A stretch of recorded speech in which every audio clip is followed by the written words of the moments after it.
आप लोगों का हमारे यूट्यूब चैनल पर स्वागत है। क्या बीजेपी सांसद को किसी भी सांसद के ऊपर टिप्पणी करना या किसी अपशब्द बोलना सही है क्या? अब हम आपको लेके चलते हैं एक पूरा सच की तरफ। हमारे साथ बने रहिए। जो भी कम आपको अच्छा लगे कमेंट में ज़रूर बताइए। जय हिंद, जय भारत। की आंखें जो नहीं देख पाती, असल में सच्चाई उसमें छिपी होती है। और यहाँ भी यही हुआ। संसद में जो आप देख पाए, असल में उसकी सच्चाई कुछ और निकली। संसद में कैमरा उस वक्त दानिश अली की तरफ नहीं था, क्योंकि सांसद रमेश बिदुड़ी बोल रहे थे। इसलिए दानिश अली ने जो कुछ कहा, जो बोल रहे थे, वो माइक में कैद तक नहीं हो पाया। लेकिन उनके पास बैठे एक सांसद ने मीडिया में सारी पोल खोल दी। रमेश बिदुड़ी को अगर आप भी गुनहगार मानते हैं तो ये रिपोर्ट पूरी जरूर देखिएगा।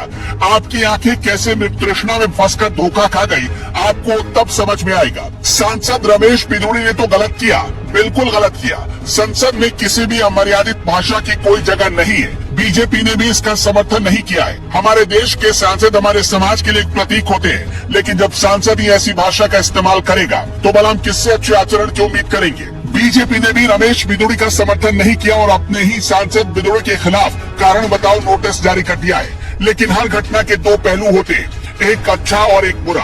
आपने वो तो जरूर सुना होगा कि ताली कभी एक हाथ से नहीं बजती। आपने वो तो देख लिया जो आपको दिखाया गया, लेकिन जो कैमरे के पीछे बातें हुई वो आप देख नहीं पाए। वो क्या बातें थी ये हम आपको बताएंगे, लेकिन उससे पहले विद ड्यू रिस्पेक्ट कुछ सवाल करना चाहते हैं हम आपसे, और हम चाहते हैं कि आप सब लोग अपना जवाब हमें जरूर बताइएगा। क्या भारत माता की जय बोलना अपने ही देश में गुनाह है?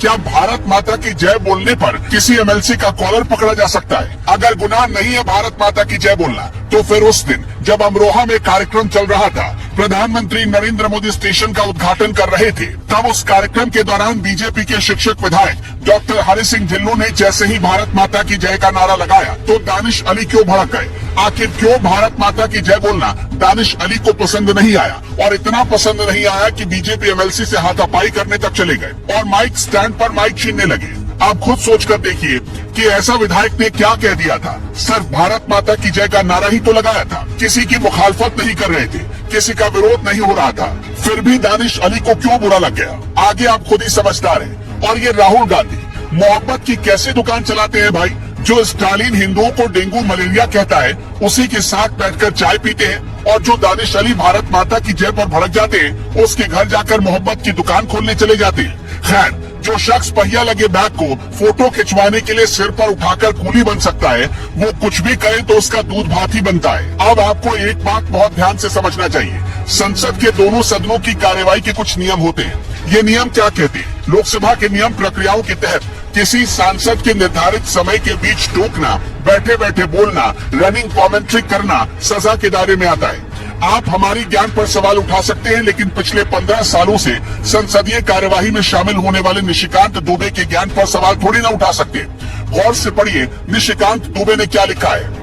मैं पिछले 15 साल से सांसद हूँ। लोकसभा के खुलने से लेकर बंद होने तक सबसे ज्यादा समय तक मैं सदन में रहता हूँ। ऐसा दिन देखने को मिलेगा कभी सोचा नहीं था। रमेश बिदुड़ी जी के लोकसभा में दिए गए बयान को कोई भी सभ्य समाज ठीक नहीं कह सकता। इसकी जितनी निंदा की जाए कम है। लेकिन लोकसभा स्पीकर जी को सांसद दानिश अली के अमर्यादित शब्दों और आचरण की भी जांच करनी चाहिए। निशिकांत दुबे उस समय वही कार्यवाही के बीच बैठे थे। निशिकांत दुबे ने एक एक चीज देखा, सुना, कैसे दानिश अली ने रमेश बिदुड़ी को उकसाया था। निशिकांत दुबे ने लोकसभा स्पीकर को एक पत्र भी लिखा है और कहा है कि बिदुड़ी के भाषण के दौरान सांसद दानिश अली लगातार रनिंग कमेंट्री कर रहे थे। वो रमेश बिदुड़ी को लगातार उकसाने के मकसद से काफी परेशान कर रहे थे, इसलिए उन्होंने इसकी जांच की भी मांग की है। अब आप खुद कमेंट बॉक्स में हमें बताइए, क्या इस मामले में अभी तक सिर्फ एक तरफा कार्रवाई की जा रही है? क्या सांसद दानिश अली को माफ कर दिया जाना चाहिए, और सिर्फ इसलिए माफ कर देना चाहिए क्योंकि वो एक विशेष कौम से आते हैं? यहाँ हम आपको एक बात साफ कर देना चाहते हैं कि हम हर धर्म का पूरा सम्मान करते हैं, लेकिन हमारा मकसद सिर्फ इतना है कि दोनों पहलू आपके सामने आने चाहिए। ऐसा नहीं कि भावनाओं के आधार पर कार्यवाही एक तरफा होनी चाहिए। और हम यहाँ एक और बात फिर से साफ कर देना चाहते हैं कि हम रमेश बिदुड़ी का बिल्कुल भी समर्थन नहीं करते। उन्होंने संसद में जो कुछ कहा वो अमर्यादित है।